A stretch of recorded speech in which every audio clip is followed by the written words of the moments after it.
There is no law, and to date, nobody has been able to show that there is a law for the average American citizen working day in and day out to pay an income tax. But We the People Foundation for Constitutional Education put a full-page ad in the USA Today on July 7, 2000. And within the body of that ad was a $50,000 challenge for anyone that could show the law.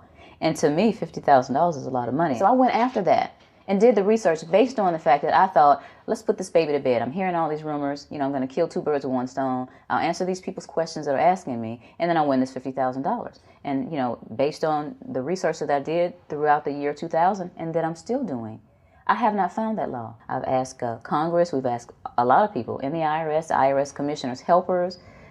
They can't answer, because if they answer, the American people are going to know that this whole thing is a fraud. There is no law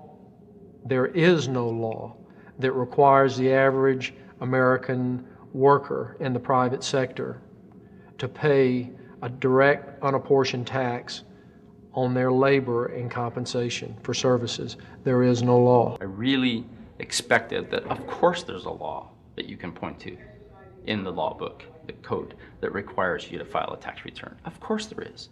Maybe I don't know what it is right then as he was speaking to me, but sure. So naively, I agreed to go off and research it and get back to him. 3.5 months later, I was at that point where I couldn't find the statute that clearly made a person liable, at least not me and most people I know, and I had no choice in my mind except to resign. I had to leave the IRS because I presented evidence that I had accumulated indicating that the agency was violating the law and violating people's rights. And I asked the agency for a response to my sincere concerns. And the answer I got was that they would not respond to my concerns and that they would provide me with the paperwork necessary to tender my resignation. You can look through the statutes and look for the law that requires you to pay. And when you do that, you can't identify a law that requires the average person in America who earns a wage and works in private business to pay an income tax. American citizens, along with the foundation, have been asking the IRS to specifically provide them with the underlying legal foundation upon which they administer and enforce the personal income tax laws in our country. At the national level, when people would attempt to contact somebody of a much higher authority, say the commissioner, same kind of thing. They would get answers that were in effect non-answers. You have to understand that an agency which will unlawfully impose a tax that doesn't exist is not going to care.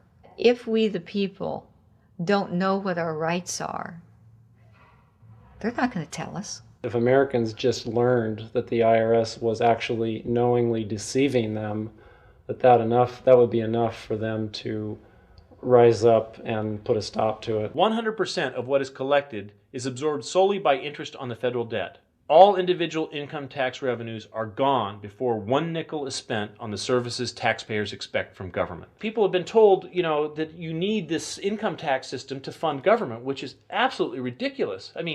My question is, well, if that's true, how did we fund government from 1776 to 1913? The main purpose of the income tax is not to raise revenue, but to redistribute wealth and to control society. A lot of people might say, well, gee, if there wasn't an income tax, what would happen to education? They don't understand that education is paid for the most part, out of state and local taxes, your property tax. People might say, well, how are we going to build and maintain our highways? If there's no money coming into the government, we need our highways. There is a tax on every gallon of gasoline that people buy. Proceeds from the income tax do not pay for highway construction. I believe that in both spirit and substance, our tax system has come to be un-American. Death and taxes may be inevitable, but unjust taxes are not. This small booklet includes the Constitution of the United States, the Bill of Rights, the Declaration of Independence. This is a document that every citizen should read. It's a document which freed an entire nation.